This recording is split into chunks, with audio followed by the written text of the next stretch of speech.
Buenas noches. Es miércoles 27 de noviembre. Estamos casi cerrando el mes 11 del año 2024.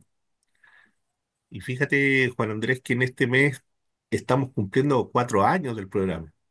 Increíble. Me di cuenta yo de eso al propósito de hacer una revisión, ¿no es cierto?, en el tiempo. Eh, y de lo que significa, bueno, este proceso de ir, ¿no es cierto?, construyendo un relato, construyendo una mirada. Agradecer a quienes siguen este programa, a quienes lo comparten, a quienes también comentan, elaboran sus visiones, sus críticas también, por cierto. Todo eso es bienvenido, muy agradecido. Eh, ¿Cómo estás, Juan Andrés? Aquí estamos, Omar, bastante movido todo, Sí, bastante movido. fíjate que una semana bien movida. Bueno, comencemos con lo que mucha gente quiere escuchar, ¿no? ¿Cuál es la visión que tú tienes del resultado de las elecciones del fin de semana? ¿Cómo ves, no es cierto, este cuadro que se va armando, estas visiones que han ido apareciendo, ¿no es cierto?, como estas discursividades que han ido apareciendo, esa forma tan rara de Evelyn Matei de despedirse de Francisco Rego. eh, ¿Cómo puede ser leído eso como otro tipo de cosas, lo que ocurrió en Valparaíso y en otros lugares, ¿no? Sí, Lo que ocurrió con el candidato del Partido Comunista, todo ese tipo yo creo que uno está sí. esperando escuchar ahí cuál es la visión que Mira, tú aquí, tienes. aquí hubo una bajada de sacada de piso y no solo de ella, porque hay unos videos que muestran claramente que la dirigencia de la derecha llegó hasta ahí nomás con Orrego, con Francisco Orrego, aun cuando ahora Carlos Larraín está planteando que puede ser un candidato para la primaria con Matei. Eh, Mm. yo creo, Omar, que, a ver, para ir a lo más sustantivo, creo que la segunda vuelta de gobernadores no es tan extraña ni tan novedosa desde el punto de vista de cómo se expresó el votante que en esta elección por primera vez vota en una segunda vuelta con voto obligatorio. Estamos hablando de aproximadamente 6 millones de personas. Creo que ese es un dato que a mí me parece muy relevante y yo, con mucho respeto, como muchas veces lo digo, discrepo totalmente de esos analistas, de analistas que hablan de tratar de interpretar el voto del centro, el izquierda, derecha. Yo creo que andan, de verdad, con todo respeto, andan más perdidos que el teniente Bello. Esa es la verdad, yo creo que ya está bueno, o sea, yo creo, nosotros aquí hemos analizado muchas veces los estudios del PNUD, otros estudios, no solo ese, pero el estudio del PNUD del año 96 en adelante, el siglo pasado, y lo que te muestran que es una consecuencia de los 90 en adelante, que es multifactorial, pero que es una consecuencia, y es que lo que se denomina volatilidad en Chile es cada vez más. Entonces, así como hay una ciudadanía que por voto obligatorio votó rechazo al primer proyecto constitucional, votó en contra al segundo proyecto constitucional, también votó por primera vez en las elecciones municipales y votó por primera vez en la segunda vuelta de gobernaciones. Entonces, yo creo que ahí hay que hacer un análisis que no está hecho, hay que desmenuzarlo muy bien. Pero insisto, yo me pongo mucha distancia con aquellos sectores que con mucha tautología y tal vez con dale con que va a llover, ¿no es cierto? Insisten en tratar de analizar las cosas desde el punto de vista de algo que no es. Dicho esto, yo hago referencia a una declaración, a una suerte de conferencia o algo que hizo Bodanovich, el alcalde de Maipú, en la Universidad Diego Portales, si no me equivoco, donde planteó algo que lo había dicho antes y que yo ahí creo que hay una variante muy fuerte. Él dice, y no lo dice a modo de crítica, así como, no, dice a modo de constatar, el Frente Amplio ha perdido una enorme conectividad con la ciudadanía. Y yo creo que no es solo el Frente Amplio, ¿eh? Yo también creo que las otras fuerzas de izquierda también han perdido mucho de contacto con la ciudad, pero mucho, mucho. no poco, mucho. Y luego él lo que señala es que, claro, hay una territorialidad que es evidente, que se expresa en el caso de Maipú, se expresa en el caso de, él no lo nombra, pero yo creo que sí, en el caso de Puente Alto, él sí nombra Viña del Mar, Ripamonti, a propósito de que él se refiere al Frente Amplio. A Carla Altman en Valdivia, que también es Frente Amplista, pero yo a eso agrego Mundaca en La Quinta, eh, Farejadue en Recoleta, Ítalo en Pudahuel, Javiera Reyes en Lo Espejo. O sea, lo que quiero decir es que de alguna u otra manera, si uno quisiera hacer un análisis, tiene que partir de la base de que lo que está pesando en este votante volátil, ¿no? Que cambia fuertemente su modo de votar, dependiendo del tipo de elección, dependiendo del tipo de característica, eh, yo creo que la inclinación que va quedando más o menos en evidencia es que este votante lo hace a partir de la conexión con cosas muy concretas que tienen que ver, y lo hemos dicho muchas otras veces acá, con la pervivencia. O sea, estamos hablando de salud, de educación, de seguridad, que es lo que hace referencia a Bodanovich en esta charla que menciono, y que él habla de las necesidades de la ciudadanía. Yo comparto ese concepto. Por ahí hay que partir, no al revés, porque el al revés es un error garrafal y además te lleva a campañas totalmente contradictorias y contraproducentes y te hacen perder. Yo, por ejemplo, creo que en ese sentido uno puede entender en la segunda vuelta la elección de Mundaca en la quinta. Porque Mundaca muchas veces, como decimos en buen chileno, le mostró los dientes al gobierno central. Él no tenía una relación de, así como ampararse en el gobierno central ni en las autoridades regionales que representan al gobierno central. Él más bien se desplegó de una perspectiva, no, yo no me atrevería a decir autónoma, sino que desde una perspectiva de tratar de colocar, igual que Bodanovich, igual que otros que hemos mencionado, los intereses de las demandas de la ciudadanía en el centro. Eh, de alguna manera esto es valorado por la ciudadanía y se nota en el resultado electoral. Y yo creo que Orrego se equivoca si trata de interpretar que su reelección es porque el centro, yo francamente creo que, porque ojo, no omita quienes lo apoyaron, no omita eso, o sea, yo creo que hizo bien al tratar de decir que él no era el candidato de los partidos, ni tampoco del gobierno, hizo bien. Y también hizo bien que la primera línea de Orrego eran alcaldesa y alcalde. Eso es coherente con esto que estamos hablando. Entonces, visto así, yo creo que la derecha logró un cierto avance. Yo también creo que aquí hay que reconocer las cosas, porque la derecha no tenía tantos gobernaciones como tiene ahora. Entonces, o sea, si uno, mira, lo mismo pasó en la primera elección municipal. Aquí había gente que decía, pero no fue tanto. Bueno, pero si te esperamos que se tome en el país por la vía electoral, bueno, no sé, pues mejor quedémonos sentados.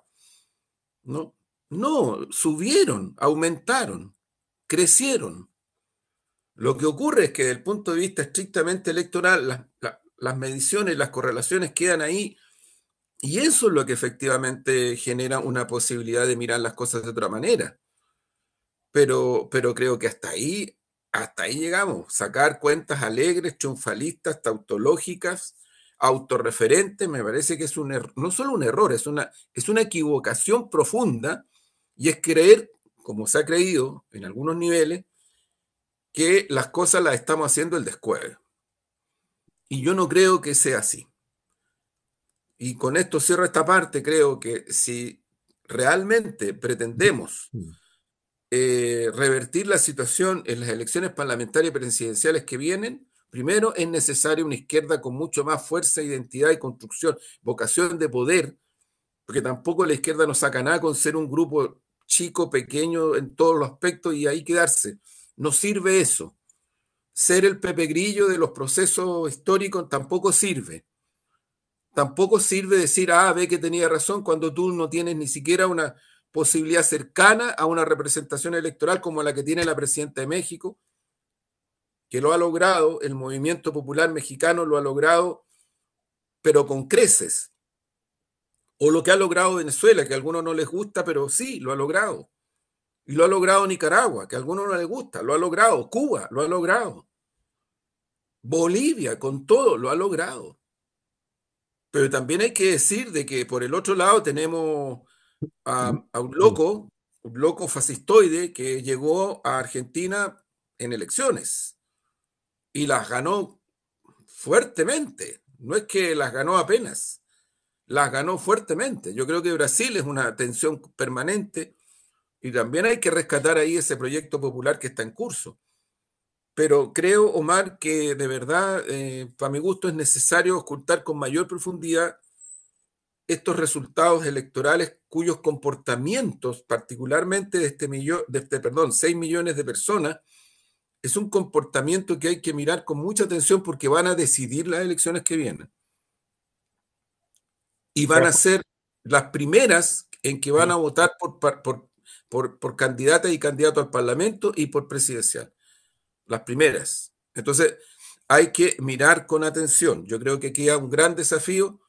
Creo que si estamos en disposición de disputar el Parlamento y el gobierno, tenemos que hacer asuntos en políticas públicas que se requieren con extrema urgencia. Con extrema urgencia. Y si es necesario que el país suba un poco, un tantito, su endeudamiento, hay que hacerlo. Eso no le va a producir problema a nadie, a nadie, a nadie. Pero va a implicar mayores recursos para enfrentar el tema dramático de la lista de espera. 30 y tantas mil personas han muerto esperando, han muerto. Hace pocas horas un señor se quemó a lo bonzo dejando una carta que su compañera había muerto en lista de espera.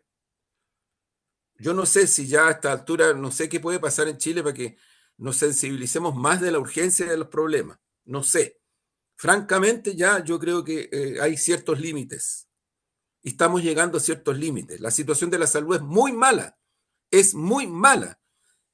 Y si no se resuelve con el presupuesto que se acaba de aprobar, hay que inyectar mayores recursos. No es solo un problema de gestión, hay que inyectar mayores recursos y hacer medidas de gestión, obviamente. Pero él decía, mi esposa murió esperando, lista de espera, y él tiene una pensión de 80 y tantas lucas. ¿Quién cresta vive con 80.000 pesos en este país? Entonces yo lo que creo, Omar, que así como en salud, así como en educación, así como en salarios, mañana jueves hay un paro nacional convocado por la CUT y la ANEF, todo el sector público, ojalá que eso funcione de verdad, porque eso es una expresión democrática en demanda de cuestiones fundamentales de previdencia para trabajadoras y trabajadores del sector público. Totalmente legítimo y necesario.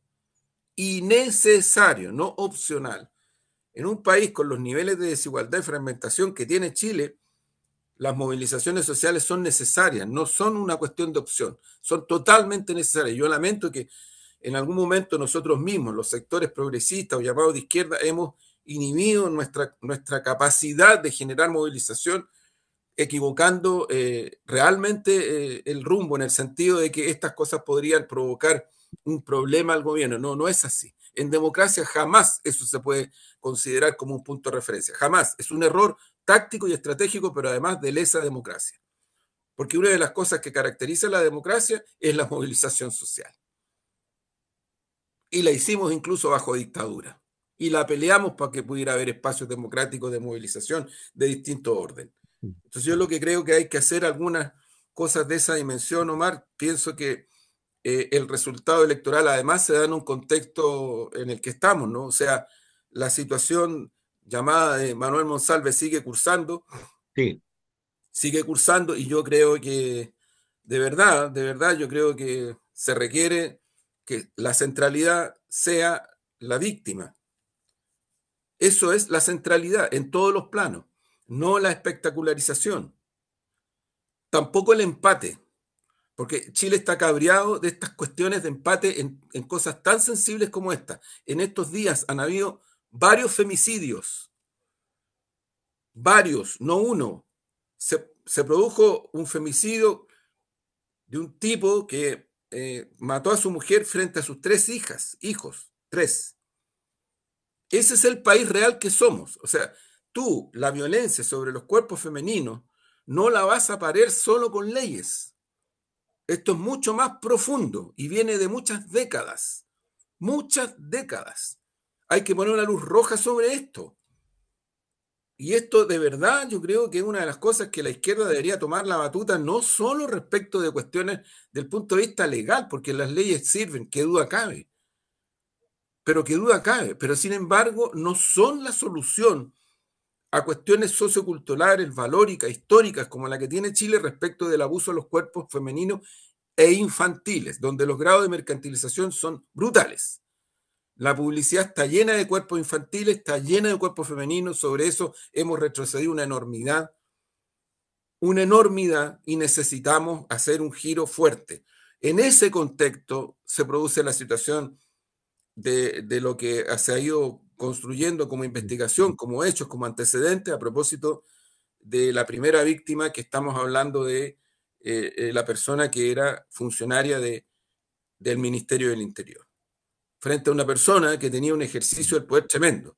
Yo también, Omar, lo digo, eso es lo primero, eso es lo primero.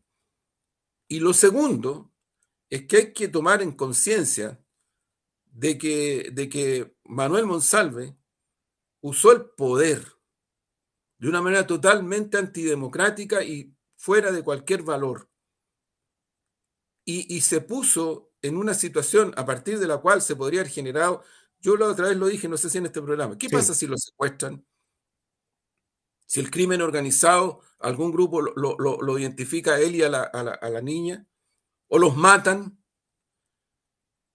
y él se dio el lujo de andar con un jockey medio fondeado a las 23 de la noche. Yo creo que sobre esos aspectos se ha dicho poco o nada, y me parece preocupante, porque parece que no nos tomamos en serio lo que está viviendo Chile desde el punto de vista del crimen organizado y desde el punto de vista del narcotráfico. Parece que no nos estamos tomando tan en serio. Parece que al final, cuando importa, cuando se producen situaciones como el terrible y lamentable atentado que vivió el papá de 90 años de un empresario, que cómo uno va a estar de acuerdo con que eso se produzca. Pero ahí sí llama la atención. Ahí sí llama la atención. Eso yo creo que aquí hay un tema, Omar, que es muy importante, porque a propósito de lo que estamos hablando, los temas electorales, los temas de pervivencia, ¿qué duda cabe que este es un país cada vez más inseguro? Cada vez más inseguro.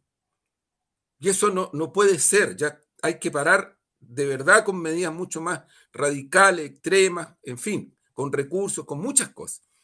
Y la denuncia que se ha producido ahora, que yo creo que para mí, que la investigación curse, estamos frente a una crisis de la Administración de Justicia brutal. Aquí se filtra lo que se quiere.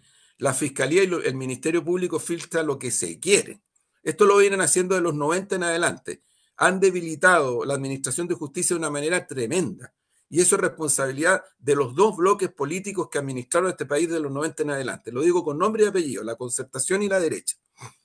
Después hicieron una reforma procesal y eso no ha ayudado en nada, en nada. Cero autocrítica de la concertación y la derecha respecto de los efectos de la reforma procesal penal. Y tenemos situaciones a partir de la cual se filtra, se filtra, se filtra. Por otro lado, los medios hegemónicos espectacularizando. Y por otro lado, situaciones que al final terminan en dimes y diretes que yo creo que no sirven de nada.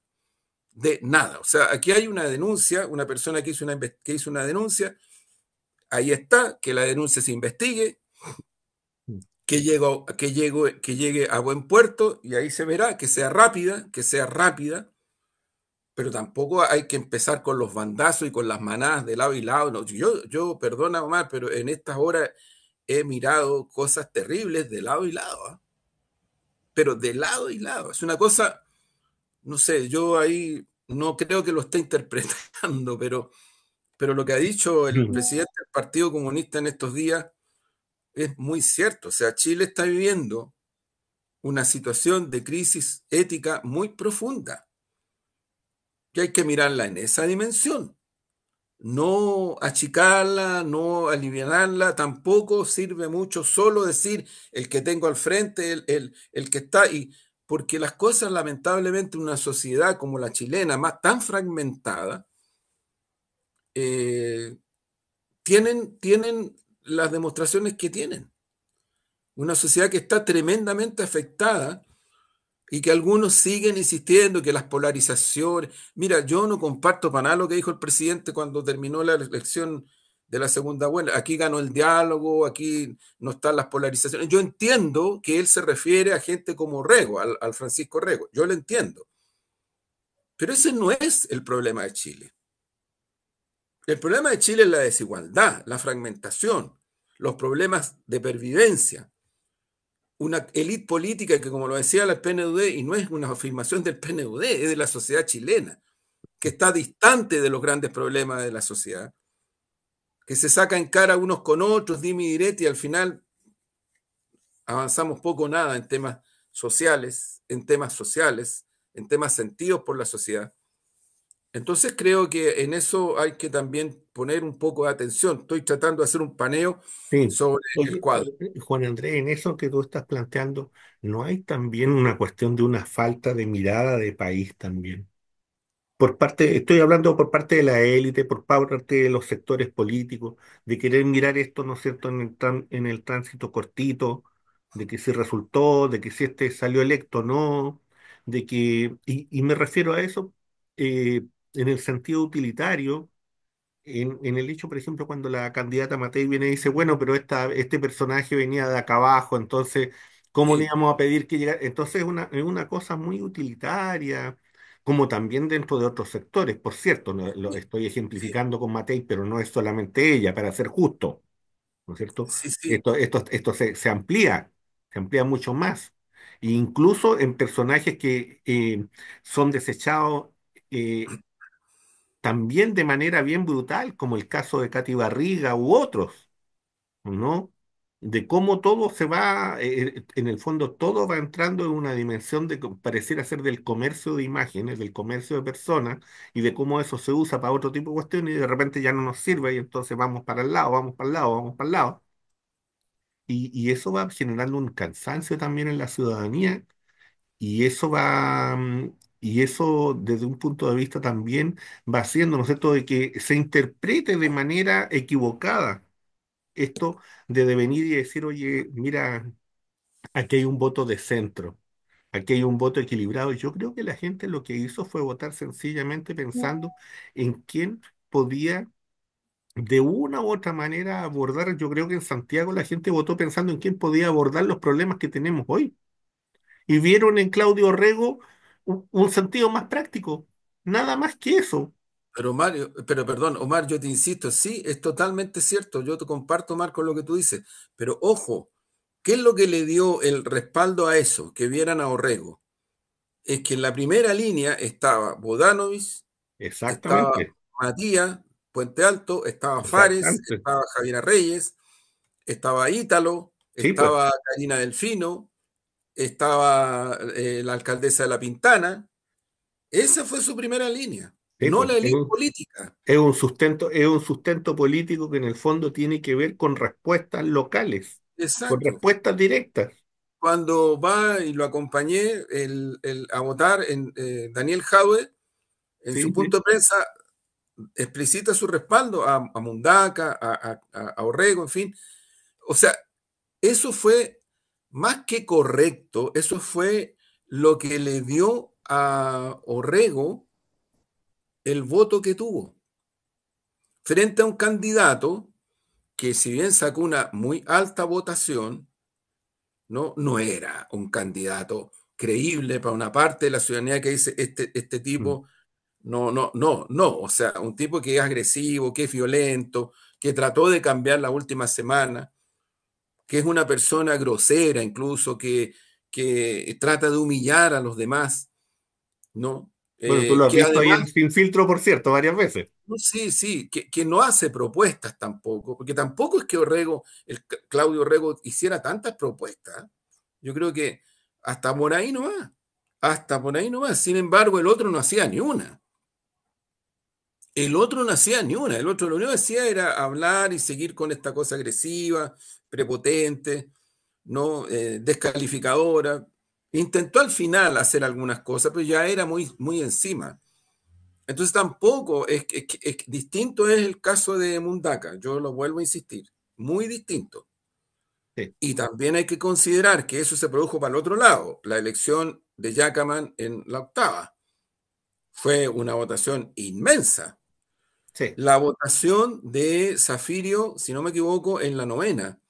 sí. Si alguien saca la conclusión rápida de que Zafirio es un gobernador de nuestro sector, está totalmente equivocado. Tampoco es en contra, pero no es un gobernador de nuestro sector.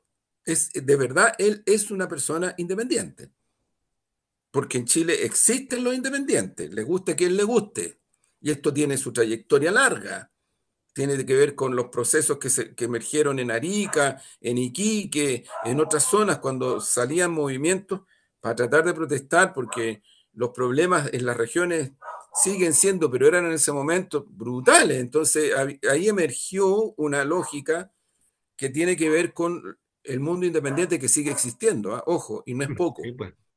Y no es poco. De hecho, Orrego, se le crea o no, ese es otro tema, él se planteó como un candidato independiente. De hecho, renunció a la democracia cristiana. Sí. A partir de la Entonces propia también crisis hay que que está tomar... viviendo la democracia cristiana de larga data, ¿no? Sí, sí, claro, Oye, sin oye, duda. Juan Andrés, fíjate que recordarle a quienes están viendo y escuchando este programa, que estamos analizando la semana política. A nivel internacional, bueno, han ido ocurriendo una serie de sucesos bien relevantes, diría yo, importantes.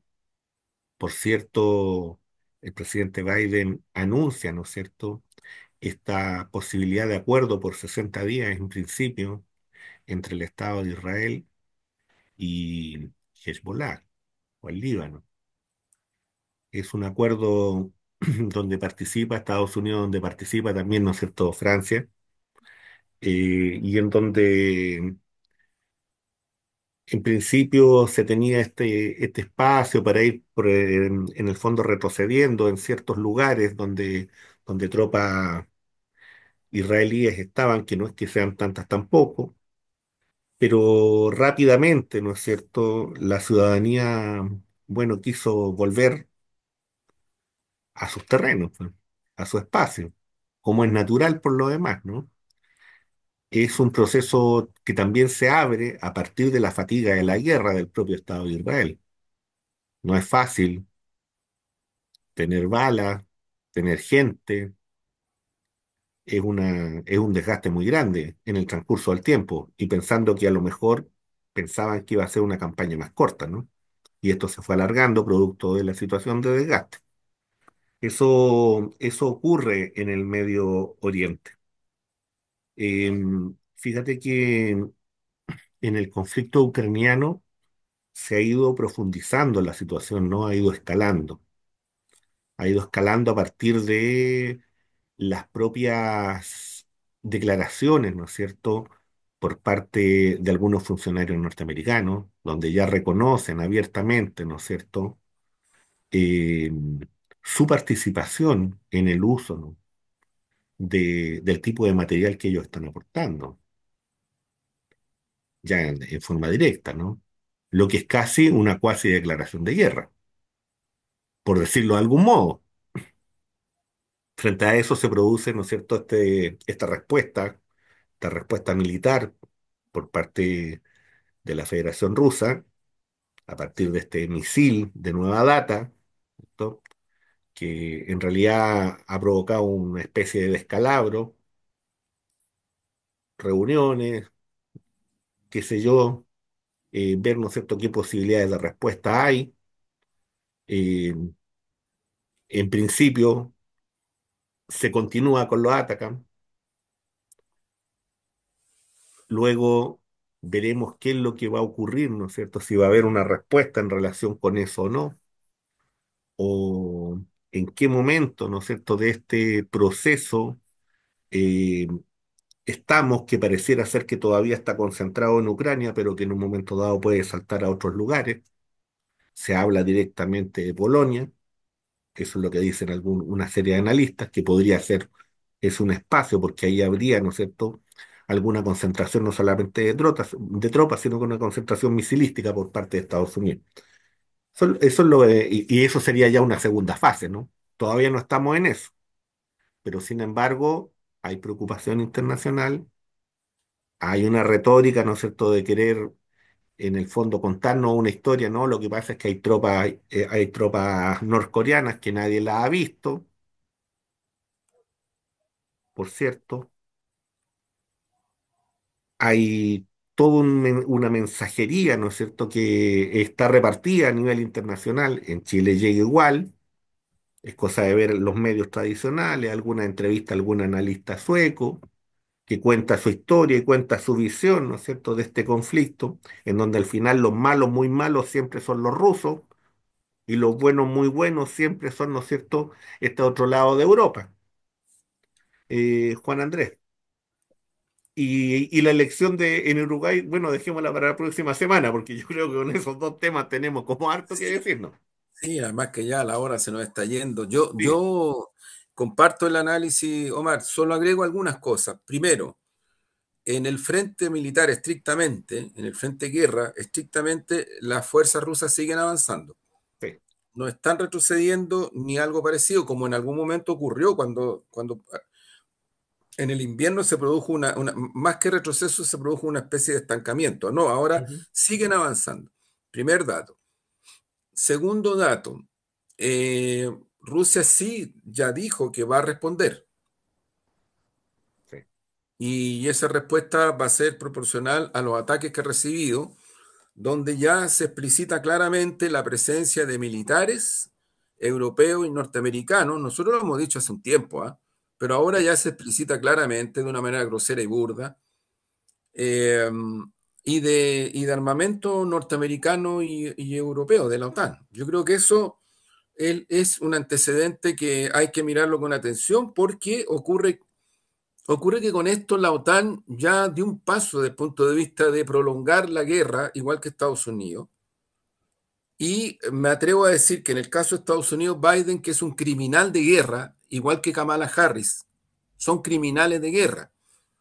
Y si alguien en Chile cree que Kamala Harris es una progre woke, no sé dónde lo sacó. De verdad, porque ella es la vicepresidenta de este gobierno. Entonces, yo digo esto porque no quiero complicarle la vida a nadie, pero miremos la realidad, no la ficción. Son criminales de guerra, criminales de guerra. Biden, Kamala Harris, los jefes de Estado de la OTAN son criminales de guerra. Y lo que están haciendo con esto, exactamente, es lo que dijo, que yo no comparto en nada, pero es lo que dijo el hijo mayor de Trump. El aparato y el complejo militar que gana mucha plata con las guerras tomó la decisión de tratar de hacer todo lo posible para que se prolongue. Entonces yo lo que creo es que es necesario que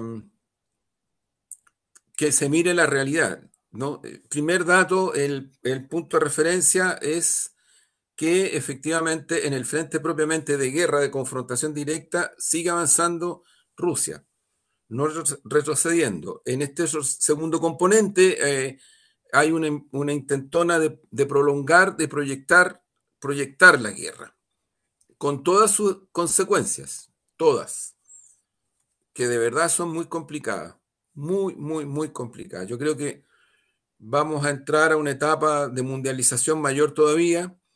Estados Unidos sigue moviendo portaaviones y armamento en distintas zonas, está buscando la confrontación con China. Es realmente criminal lo que están haciendo.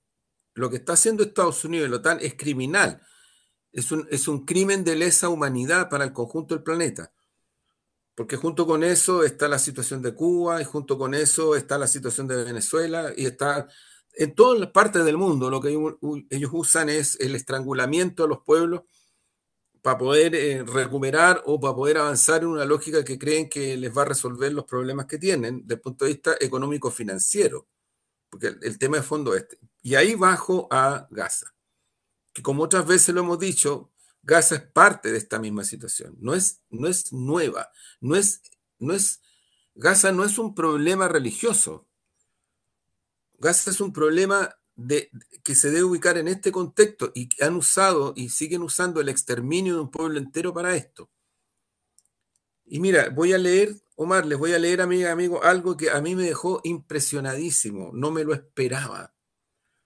¿Qué es lo que dijo el señor Netanyahu poquito momento antes de aprobar el acuerdo del alto al fuego? Uno dice porque el acuerdo del alto al fuego es para que la gente viva tranquila, no los sigan bombardeando, no los sigan matando, no los sigan exterminando. Para eso será el alto al fuego, que además el Papa también lo planteaba, en fin. No, pues amiga y amigo. Netanyahu, ¿qué es lo que dice? Lo leo. Hay tres razones para Israel para el alto al fuego.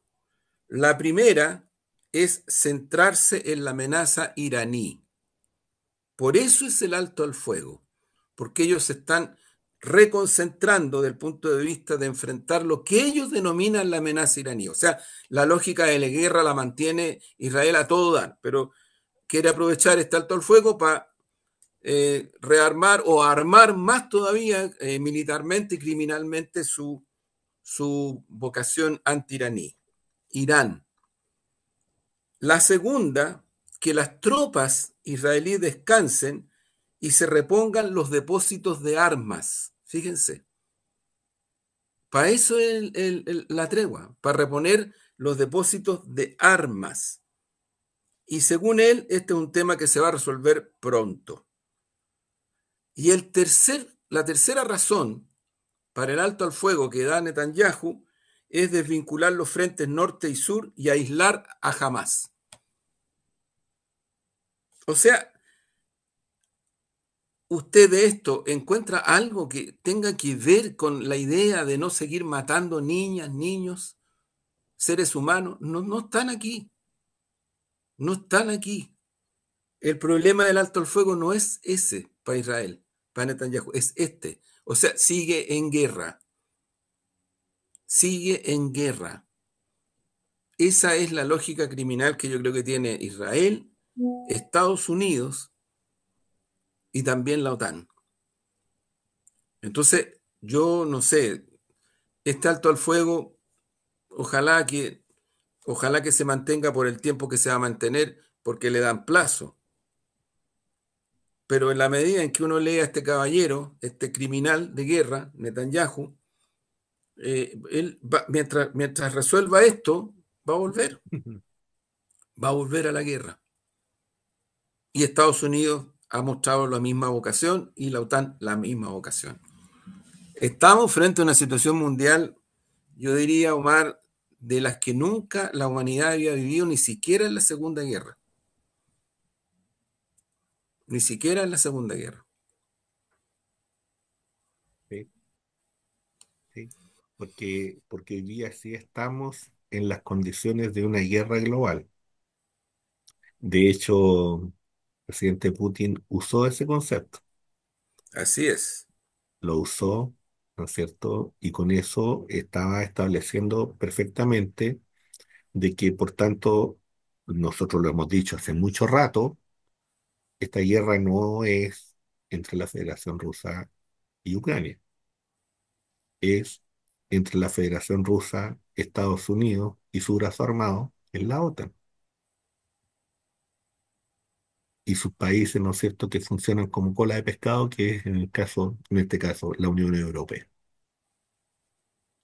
Así Eso, es. eso es lo que está cursando. Yo agregaría otra cosa. Fíjate que en el contexto de la visita del presidente francés, un alto funcionario del gobierno francés es el que reconoce, ¿no es cierto?, la participación de soldados franceses, y de soldados de otros países en, en Ucrania. Y de que además son, ¿no es cierto?, los que usan, los que usan en este caso los misiles, en un reconocimiento explícito. Entonces estamos hablando de una escalada que es en este momento de corte comunicacional, pero que de ahí, ¿no es cierto?, a que se transforme en una salida del territorio ucraniano hacia otros lugares, estamos a un paso, estamos muy cerca de eso. Y eso cuando uno lo mira, ¿no es cierto?, dentro de esta fase de lo que significaría una guerra de otro tipo de proporciones, bueno, es un paso más. Y de ahí en adelante, bueno, las cosas se pueden escapar. Sin embargo, acá en América Latina, particularmente en Chile, ¿no es cierto?, nuestra élite Claro, está en otras cosas, nuestra élite está pensando, ¿no es cierto?, que todavía puede venir, ¿no es cierto?, y jugar y esperar, a lo mejor si puede haber la inversión de un puerto norteamericano acá en San Antonio. Están en eso, ¿no? Están en eso mientras la política norteamericana está diciendo, ¿no es cierto?, de que quiere venir y subir los aranceles. Se los quiere subir a Canadá, se los quiere subir a México. Entonces uno dice, bueno, ¿de qué se trata todo esto? ¿Qué es lo que estamos, no? Lo digo porque para que lo tengan ahí presente sí, así y para es. que quienes siguen este programa, ¿no es cierto? Y quienes en el fondo revisan y tienen el tiempo para hacer de revisar otros medios, se vayan dando cuenta de cómo se va calibrando desde el punto de vista discursivo lo que está ocurriendo allá, aparentemente lejos, pero que sin embargo ahí se están decidiendo grandes cosas, porque ahí los grandes perdedores en este momento son las grandes corporaciones, BlackRock, Soros, entre otros. Y Así esa es la es. situación. Con eso vamos cerrando. Muy Bueno, bien. Y y vamos al... obviamente vamos con un poemita a propósito de tanta cosa militar, pero para recordar un hecho bien lamentable que ocurrió acá en Chile, ¿no? Y que tocó a jóvenes con cripto, Antuco. Los reclutas saltan y corren sobre el caprichoso manto de la nada. Ríen como cabros chicos tarareando tonadas aprendidas a la rápida. Y la nieve juguetona se creyó el cuento, lanzando sobre sus cuerpos destellos percibidos entre cosquilleo y dolor. Así marcharon los pelados de la compañía de morteros, saturadas sus mochilas de inocencia, sus fusiles de virilidad. Partieron al son de Lili Marlene, el himno escrito por Leip, cruzando los Cárpatos. Bajo la linterna, frente a mi cuartel, sé que tú me esperas, mi dulce, amada bien. Aunque suenan mejor los viejos estandartes, grita el cabo Mendoza, recordando al coronel Walter Klug jugando brisca. En fila india castañaban los dientes, a puro silencio de peón brotaba la fragilidad con pilchas de mentira. Un viento los golpea desde la izquierda y el río torpedeará sus entrañas. Se aferraron al único cobijo. Uno quedó abrazado a la señal Los Barros, figurando la bienvenida. Otro, en su desvarío, perdió el rumbo junto al rifle encomendado. Los más sencillamente se durmieron para olvidar el pánico borroso de la nada. Una nota al margen. Walter Ludwig Klug Rivera formó parte del Servicio de Inteligencia Militar tras su paso por la Escuela de las Américas entre el 8 de enero y el 9 de febrero de 1973. Organizó un campo de prisioneros en las caballerizas del Regimiento Infantería número 3 de Montaña de Los Ángeles, actual Regimiento de Infantería número 17 de Montaña. En ese recinto se torturó, asesinó y se hizo desaparecer a presos políticos de la región. Actualmente y creo que sigue siendo así, se desconoce su paradero. Tremendo, Así es. tremendo, Mar. Gracias por develar realidades. Un abrazo, que estén muy bien. Buenas noches. Buenas noches.